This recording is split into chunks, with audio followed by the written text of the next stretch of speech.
As a technician specializing in elevator systems, my life revolves around the pulse of machinery. Pistons, cables, and pulleys humming in unison to carry people through the concrete jungles we build. I've spent years climbing up and down the innards of these metal beasts, troubleshooting malfunctions, and breathing life back into them. My name is Mark, and although I love the thrill of fixing something broken, I often find solace in the hum of the gears. Tonight, however, something feels off. My partner, Sam, and I received an urgent call about a malfunctioning elevator in a deserted commercial building. It's just another late-night job, I told myself, dismissing the chill creeping down my spine. As I prepared our tools, I tried to ignore the knot of unease in my stomach. The city was a labyrinth of darkness as we drove, the headlights cutting through shadows that seemed to whisper secrets. The streets were nearly empty, but I could feel the weight of the night pressing against us, as if the air itself were thick with anticipation. "It's just an elevator," I reassured Sam, but I could see the flicker of doubt in his eyes. Little did we know that this job would take us far beyond the mechanics of the elevator, into a realm of fear and the unknown. As we arrived at the towering building, its facade loomed over us like a silent sentinel. The dimly lit structure felt almost alive, breathing in the shadows of the night. A chill raced through me as we stepped out of the van, the silence enveloping us like a heavy blanket. Sam glanced at me, his expression betraying a mix of excitement and apprehension. "Are you sure this is the right place?" he asked, hesitating at the entrance. I nodded, even though the creeping unease in my gut suggested otherwise. We pushed through the heavy glass doors, the echo of our footsteps resonating in the vast, empty lobby. Flickering fluorescent lights overhead cast eerie shadows across the polished floor, and I couldn't shake the feeling that we were being watched. We made our way to the elevator, and as I pressed the call button, I noticed how the air felt charged, as if the building itself was holding its breath. The elevator doors slid open on their own, a soft ding breaking the stillness. I exchanged a glance with Sam, who raised an eyebrow, but we stepped inside, driven by the urgency of our task. As the doors closed, a strange sensation washed over me, like a whisper brushing against the back of my neck. The elevator descended smoothly, but the faint sound of whispers began to creep in, barely audible yet undeniably there. I shook my head, dismissing it as the building settling. But deep down, I knew this night was about to reveal more than just mechanical malfunctions. The elevator dinged softly as it reached the basement floor, a sound that echoed in the vast emptiness around us. The doors slid open, revealing a dimly lit corridor that stretched out before us like a dark tunnel. I stepped out first, my instincts tingling with unease as the cold air hit my skin. Sam followed, his eyes darting around as if he could see the shadows lurking just beyond the reach of the flickering lights. "This is it," I said, trying to keep my voice steady. "Let's check the control panel." We made our way to the elevator shaft, the sound of our footsteps muffled by the thick layer of dust that coated the floor. As I knelt to examine the control panel, I felt a strange heaviness in the air, as if the building itself were holding onto something, an old secret buried deep within its walls. I opened the panel, exposing the tangled wires and mechanisms. "Looks like a few connections are loose," I muttered, trying to focus on the task at hand. But as I worked, I couldn't shake the feeling that we weren't alone. The whispers from the elevator had returned, growing louder and more insistent. I glanced at Sam, who seemed equally unnerved, his face pale in the dim light. "Do you hear that?" he asked, his voice barely above a whisper. I nodded, trying to rationalize it as the wind or old machinery. But deep down, I knew there was something else, a presence, perhaps, lurking just out of sight. Suddenly, the lights flickered ominously, and the elevator shook as if in protest. Startled, I straightened up, my heart racing.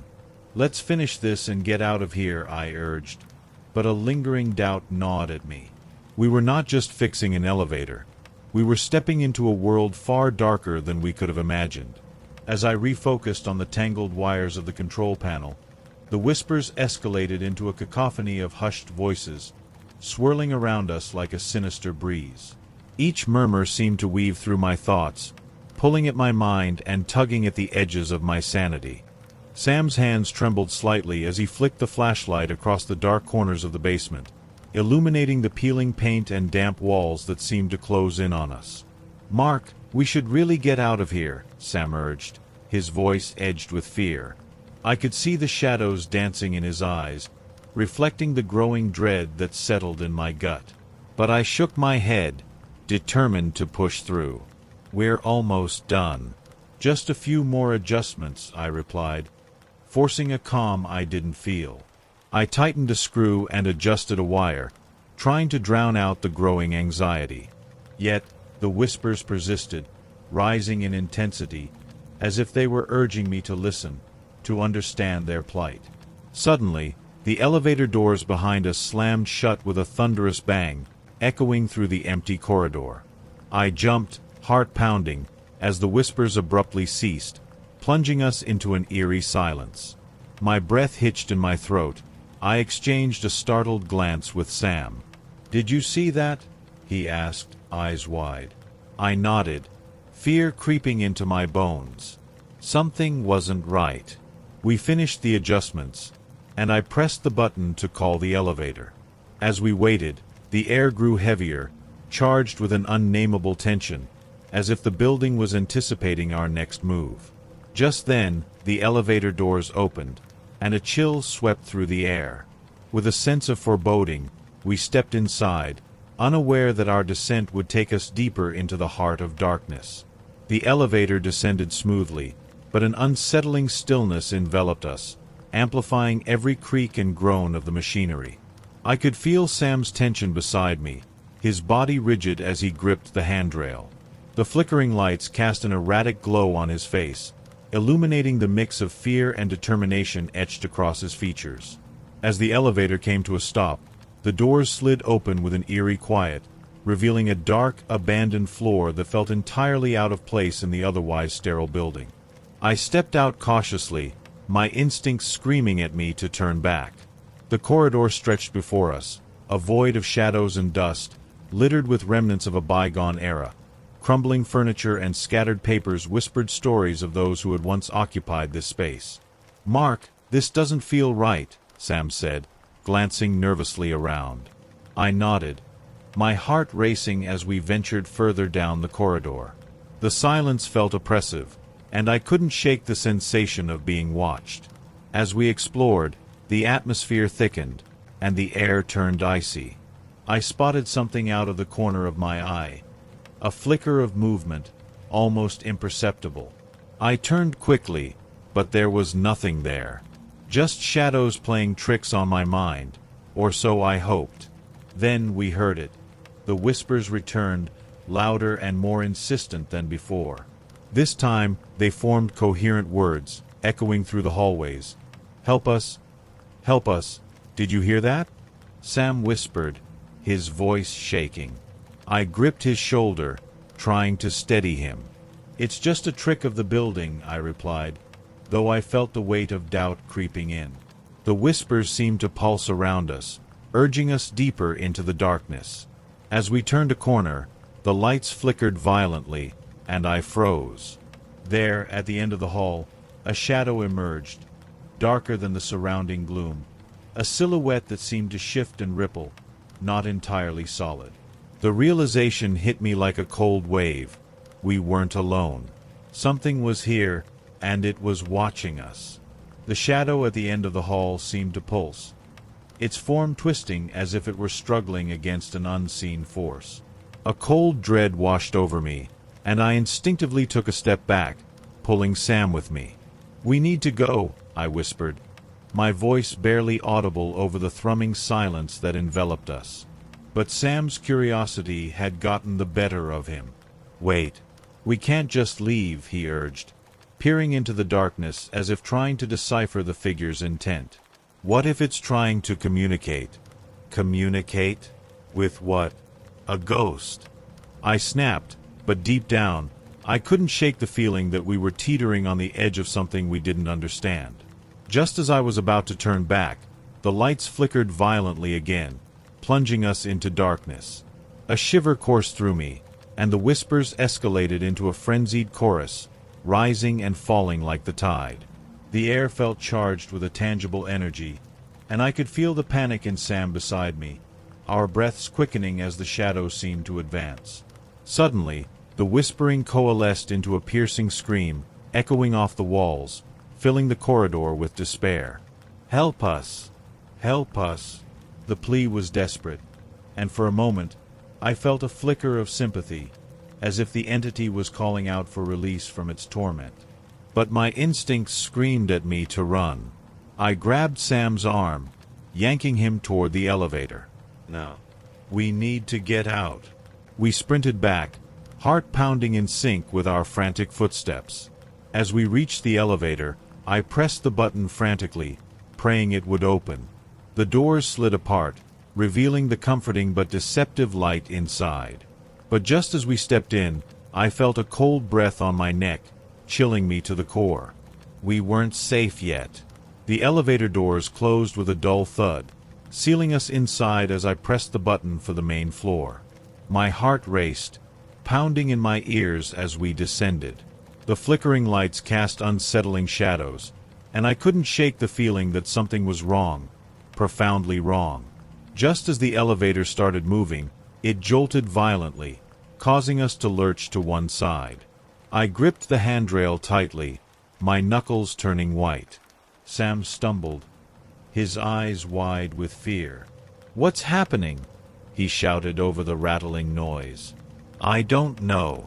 It's supposed to be working," I yelled back, struggling to maintain my composure. My mind raced as I tried to piece together what was going on. The whispers had faded, but a heavy silence now filled the elevator, pressing down on us like a physical weight. Suddenly, the lights flickered again, plunging us into darkness for a heartbeat. I felt a rush of cold air sweep through the compartment, and with it, the distinct sensation of something brushing past me.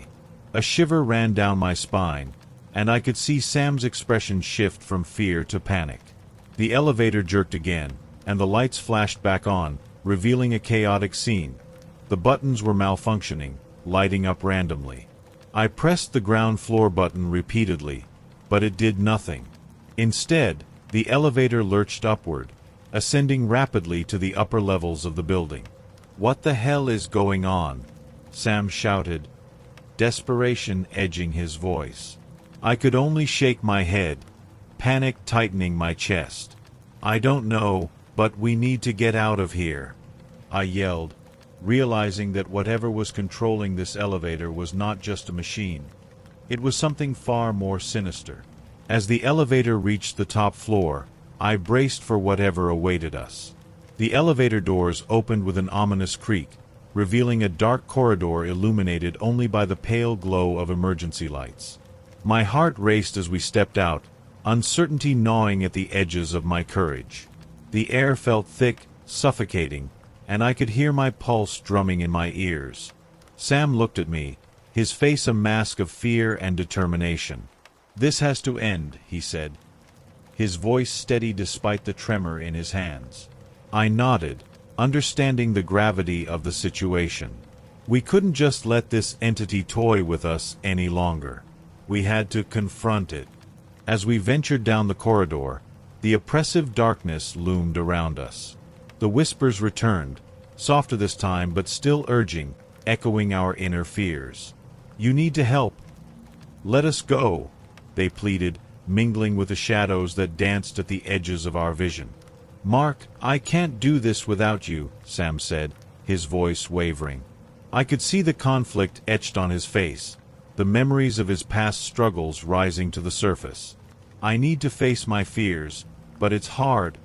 So hard." I took a deep breath, feeling the weight of our predicament. "We can do this together, Sam. Just remember what we've trained for," I encouraged him, forcing my voice to remain steady. "We can't let whatever is here take control." With renewed resolve, we made our way toward the source of the whispers, my mind racing as I formulated a plan. I knew we had to find a way to overload the elevator system, trapping the entity within its machinery. As we approached the control room, the temperature dropped sharply, a foreboding chill washing over us. We could do this. We had to. We reached the control room, a cramped space filled with wires and machinery that hummed ominously. The flickering lights cast long shadows, and I could feel the atmosphere thickening around us, the air charged with tension. Sam and I exchanged a determined glance, silently agreeing that this was it. We had to end this nightmare. I quickly moved to the main control panel, my fingers trembling as I assessed the layout. If we can overload the system, maybe we can trap whatever is here, I said, my voice firm despite the fear curling in my stomach. Sam nodded, gathering his courage. As I began to pull wires and reroute power, the whispers grew louder, almost frantic. "Help us! Help us!" echoed through the room, resonating in my bones. I could feel the entity pushing against us, its presence suffocating. "Stop! Don't!" it seemed to scream, but we pressed on. Suddenly, the lights flickered violently, and the machinery around us began to shake. I could see the dark shadow manifesting in the corner of the room, swirling like smoke caught in a tempest. Panic surged through me, but I forced myself to concentrate. "Sam, hold it back. I just need a minute," I shouted, feeling the entity clawing at my mind. With every ounce of determination, I yanked a lever, triggering a chain reaction. The elevator lights blinked furiously, the machine groaning as it fought against the sudden surge of power. Then, with a deafening crash, everything fell silent. A deafening silence enveloped the control room, broken only by the soft hum of the elevator machinery, now still. I stood frozen, heart pounding, as I processed what had just happened. The shadowy figure flickered before me, its form dissipating like smoke caught in a breeze. A heavy weight lifted from the room, leaving an eerie calm in its wake. Did we do it?" Sam's voice trembled beside me, a mix of hope and disbelief. I turned to him, my mind racing. "I think so," I replied slowly, scanning the room for any signs of the entity. The air felt lighter, almost normal, yet I could still sense the remnants of fear lingering just beneath the surface. We stepped out of the control room, the corridor now devoid of the oppressive darkness that had haunted us. The elevator stood quietly, its doors closed as if it had never been a vessel of terror. But deep down, I knew it had changed us forever. As we made our way to the exit, the weight of the night hung heavy in the air. I glanced back at the building, a towering monument of secrets and shadows. "We're free," I murmured, but I couldn't shake the feeling that some part of us would always remain tethered to this place. Once outside, the cool night air washed over us, grounding me in reality. We had faced our fears, confronted the unknown, and emerged stronger. Yet I knew the echoes of that night would linger in our minds, a haunting reminder of the darkness that lurks beneath the surface of the ordinary. As a night watchman at the City Museum, I've always been fascinated by the stories behind the exhibits. The museum is my second home, a labyrinth of history and mystery that fills the long hours of my shift. I take pride in my job, ensuring the safety of priceless artifacts while navigating the dimly lit corridors.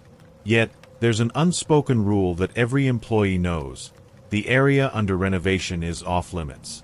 It's not just a guideline, it's a directive backed by whispers of warnings that echo through the halls. My partner, Lucas, is the embodiment of caution. He follows the rules like a scripture, always the voice of reason when my curiosity gets the best of me. We make an odd pair. His serious demeanor often contrasts with my desire to explore the unknown. Tonight, however, the air is thick with tension, and my curiosity is bubbling just beneath the surface, begging for release. As we start our shift, I can't shake the feeling that something extraordinary lies just beyond the barricaded doors of the closed wing. The rumors surrounding that area are tantalizing, filled with tales of hauntings and artifacts that never seem to belong. It's that allure of the unknown that tempts me, and I can see the flicker of interest in Lucas's eyes, despite his better judgment. "Come on, Lucas," I whisper, a grin spreading across my face. "Just a quick look. No one will know." He hesitates, glancing toward the barred entrance that looms ahead like a mouth waiting to swallow us whole. "You know we're not supposed to, Marco. It's dangerous." I chuckle, sensing his reluctance. Dangerous is exactly why we should go. Imagine what we could find. With a resigned sigh, Lucas eventually nods, his curiosity winning out. Little do we know that this decision will lead us into a realm far darker than we ever anticipated. As we approach the barricaded entrance, my heart races with a mixture of excitement and apprehension. The yellowed caution tape flutters in the draft that sneaks through the cracks of the old building, almost beckoning us closer. I can hear the soft rustle of Lucas's uniform beside me, a reminder that I'm not alone in this reckless adventure. "Are you sure about this?" he asks, his voice barely above a whisper, a hint of fear lacing his words. "Absolutely," I reply, pushing the tape aside with one hand while using the other to flick on my flashlight. The beam cuts through the gloom, revealing a corridor that stretches into darkness, swallowed by the unknown. With a deep breath, we step inside. The air feels heavier here, charged with an energy that sends shivers down my spine. Dust particles dance in the narrow beam of my flashlight, glimmering like stars in the vast emptiness. The walls are lined with peeling wallpaper, the remnants of a once vibrant mural, now faded and forgotten. It feels as if we've stepped into a time capsule, untouched by the world outside. "Look at this place," I murmur, my voice echoing against the walls. It's like stepping into a different era. Lucas trails behind, his footsteps hesitant. "Maybe we shouldn't have come in here. What if we get caught?" "Relax," I reply, trying to sound more confident than I feel. "It's just us and a bunch of old stuff. What's the worst that could happen?" Just as those words leave my mouth, a strange sound pierces the silence, a soft giggle, as if someone is playing a game just out of sight. I freeze, the flashlight beam trembling as I turn to Lucas, whose face has gone pale. "Did you hear that?"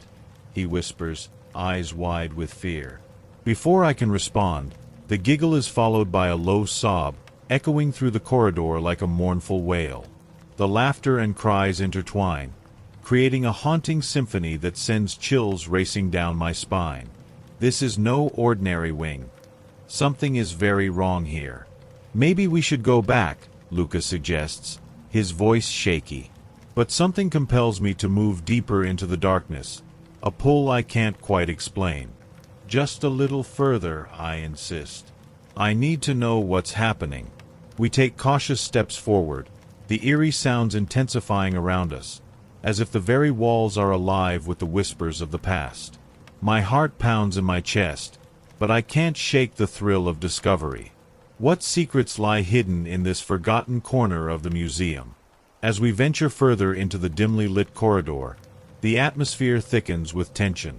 Each step feels heavy, weighed down by the echoes of the laughter and sobbing that seem to follow us. I shine my flashlight on the walls, revealing faded paintings of long-forgotten scenes.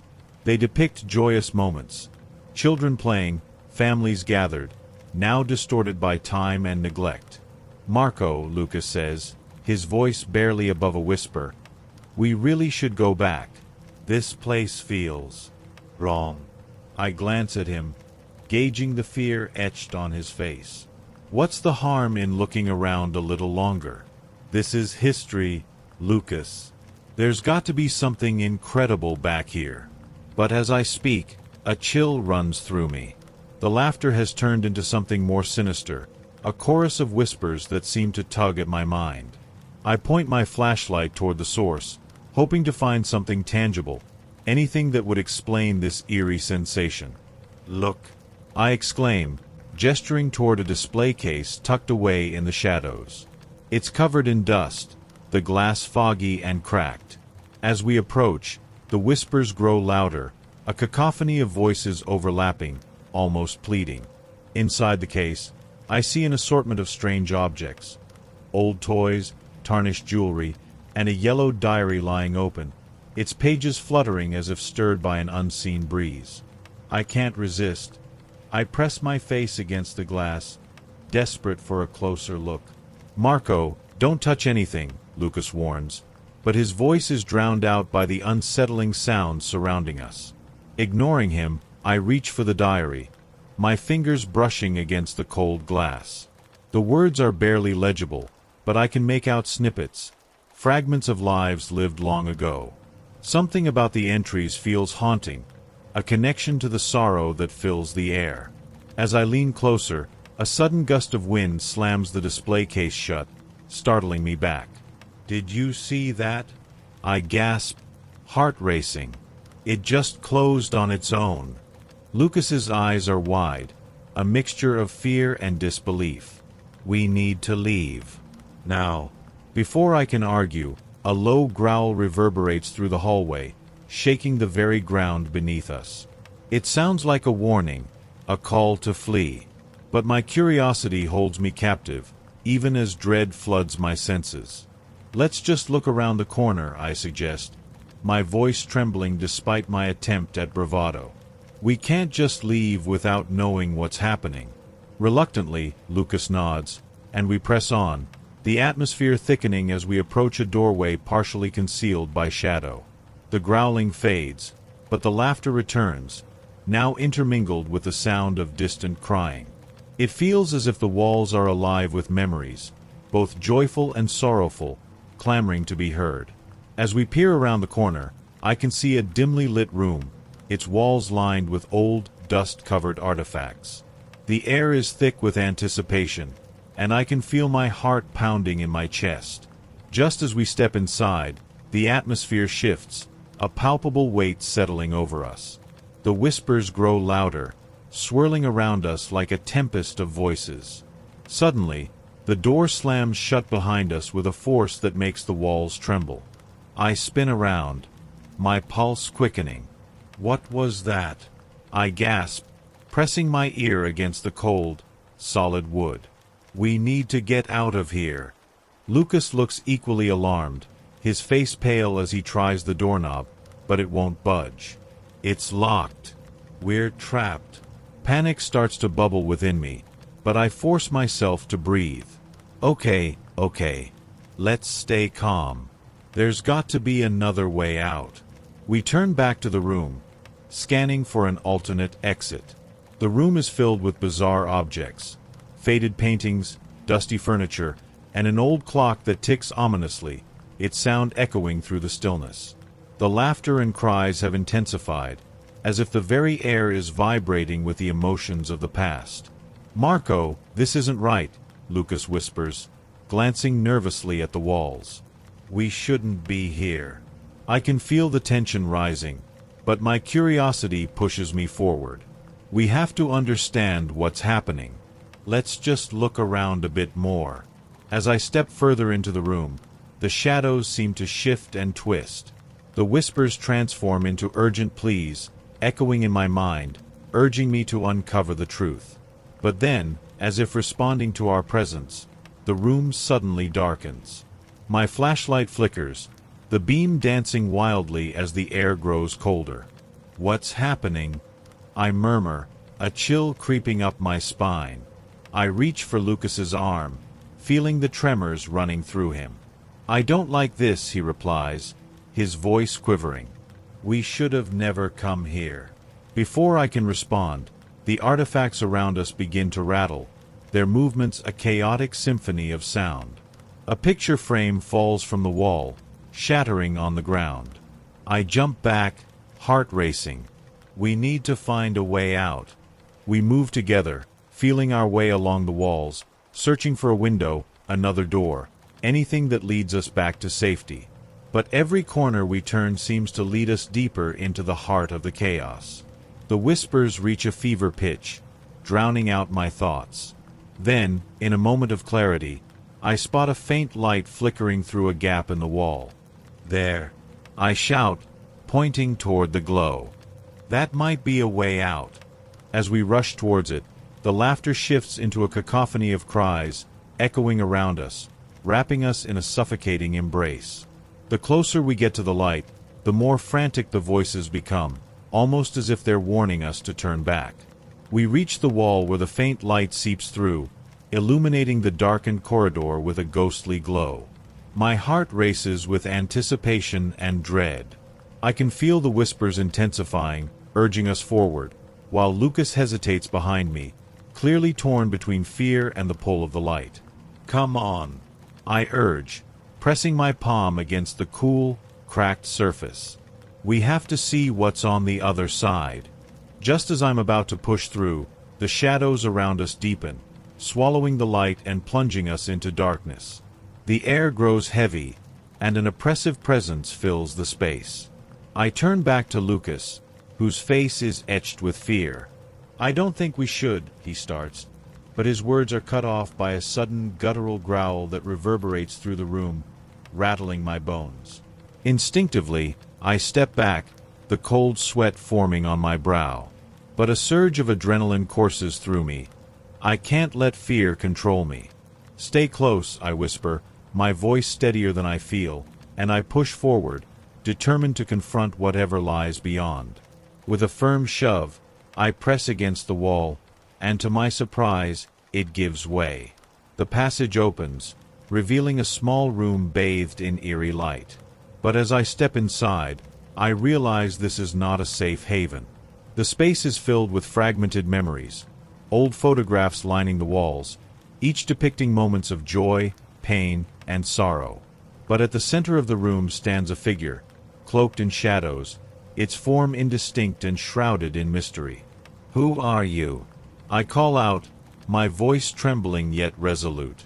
The figure shifts slightly, and the air feels charged, as if the room itself is holding its breath. The whispers coalesce into a single voice, a mournful sound that sends chills down my spine.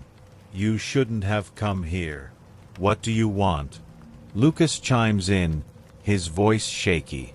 The figure's eyes glimmer like embers in the dark. "To be remembered," it replies, its voice echoing with the weight of centuries. "To be set free." Suddenly, the walls vibrate with a surge of energy, the photographs fluttering as if caught in a storm. I can see glimpses of their lives, moments of love, loss, and regret. It's as if the room is a repository of forgotten stories, yearning to be told. "Your curiosity has awakened us," the figure continues, its tone somber yet commanding. "You must choose. Delve deeper into our past or turn back and forget." I glance at Lucas, who looks on the verge of panic, but I can't shake the feeling that we're on the cusp of something profound. "What if we choose to remember?" I ask, taking a tentative step forward. The figure tilts its head, as if considering my words. "Then you must confront the truth, no matter how painful." The air grows thick with tension as I take a deep breath. We've come too far to turn back now, and the weight of the voices pressing against us feels like a challenge. "We're ready," I declare, feeling a surge of determination. "We want to know." As I stand before the shadowy figure, my heart pounds with a mix of fear and determination. The room is alive with the energy of countless stories, each longing to be heard. I feel the weight of their histories pressing in on me, urging me to confront the truths buried in the darkness. "Very well," the figure intones, its voice resonating like a distant bell. "But know this, the past can be a double-edged sword." Before I can respond, the room erupts into chaos. The photographs fly off the walls, swirling around us like leaves caught in a tempest. The whispers crescendo into a frantic symphony, drowning out my thoughts. I grasp Lucas's arm, pulling him close as the wind howls through the room, carrying with it echoes of laughter and cries. "Marco, we need to get out of here," Lucas shouts, his voice barely audible over the cacophony. I nod, glancing at the figure, whose form begins to flicker like a dying flame. "What do we need to do?" I plead, desperation creeping into my voice. Face your fears, it replies, the words echoing in my mind. Only then can you break the cycle. I feel a surge of panic rise within me. My fears? What does that even mean? In that moment, the photographs begin to dissolve, revealing scenes of torment and anguish, images of people I don't know, their faces twisted in despair. The weight of their pain washes over me, and I realize that this is not just a journey through the past. It's a confrontation with my own hidden fears. Marco, we don't have time. Lucas urges, tugging at my sleeve. We have to go now. With a sudden clarity, I understand. The only way to escape this nightmare is to embrace the darkness within myself. I take a deep breath, feeling the tension in the room shift. I'm ready to face it, I declare, determination surging through me. As if my words have triggered something, the energy in the room changes. The swirling photographs come to a halt, suspended in mid-air. The figure looms closer, its eyes glowing with an otherworldly light. Then let it be so. In an instant, the room transforms. I'm no longer standing in the museum. Instead, I find myself in a vast, shadowy expanse filled with memories of my own, moments I've tried to forget. I see flashes of my childhood, my mistakes, the friendships I've lost. Each memory feels like a weight pressing down on me, but I refuse to back away. Face it, I whisper to myself, steeling my resolve. Just then, the darkness begins to close in, the memories threatening to overwhelm me. I turn back to Lucas, who stands just beyond the shadows, fear etched on his face. You can do this, Marco, he shouts, his voice a lifeline pulling me back to reality. I take a step forward, embracing the memories as they swirl around me. I won't let you control me anymore. I shout into the void, feeling the power of my own voice. The shadows recoil as if struck, and in that moment, I feel a shift in the energy. The photographs around us flicker back into place, returning to their former glory, and the room begins to stabilize. Now, I cry out to Lucas, and together we rush towards the doorway where the light glimmers brighter than before. With a final burst of energy, we surge through the threshold just as the shadows grasp at our heels.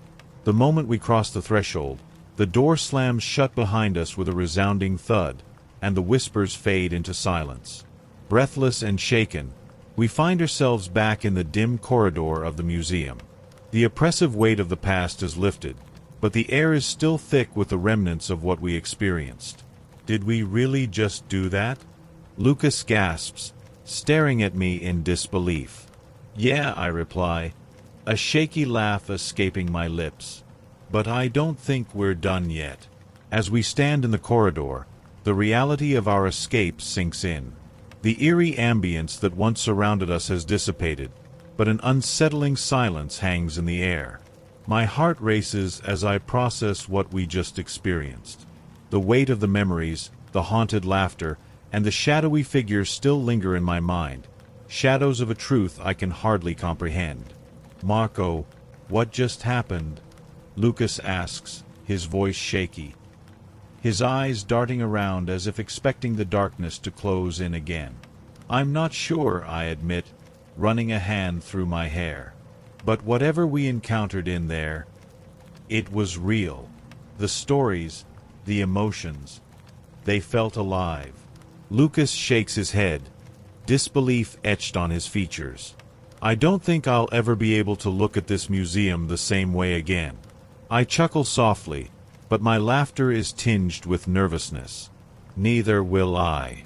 But we faced something powerful in there, Lucas. We can't ignore it. Those voices, they wanted to be heard. A sudden thought strikes me, and I turn to face the closed door behind us, its surface now devoid of the chaos we had just escaped. Do you think it's possible to go back? Lucas recoils at the suggestion. Are you crazy? We barely made it out. I nod, understanding his fear, but a part of me feels drawn to the idea of revisiting the past, to understand what had been lost and what the voices truly meant. Maybe we can help them, Lucas. What if we can uncover more of their stories? He sighs, looking torn. And what if we get trapped again? What if we don't make it out next time? I meet his gaze, trying to convey my determination. I know it's risky, but we've already crossed a line. We have to know what we're dealing with. We can't let fear dictate our choices. Reluctantly, Lucas nods.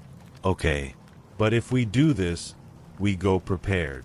We'll bring everything we need to document what we find, and we'll stick together. No wandering off this time. With a plan forming, we gather our courage and head toward the exit, the shadows of the past lingering at the edges of my mind.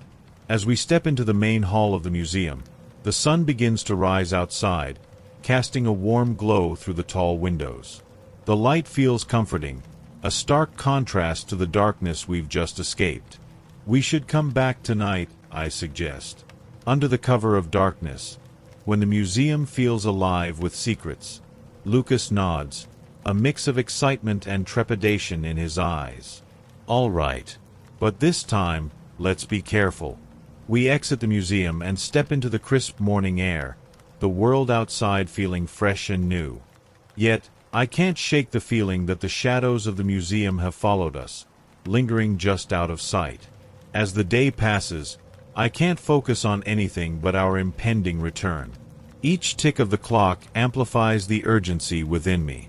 I feel a connection to those lost voices, and I am determined to honor their stories.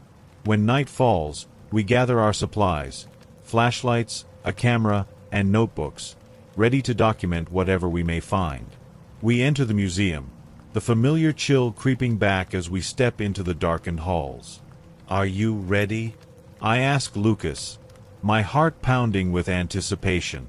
He takes a deep breath, steeling himself. Let's do this. As we move deeper into the shadows, the air grows thick with the weight of the past, echoing with the laughter and cries we thought we had left behind. I can feel the whispers swirling around us again, and I know we are stepping back into a realm of memories, ready to confront the truth that lies ahead. We've reached the end. If you liked it and can help the channel that is just starting, please subscribe. This will help a lot. Thank you all.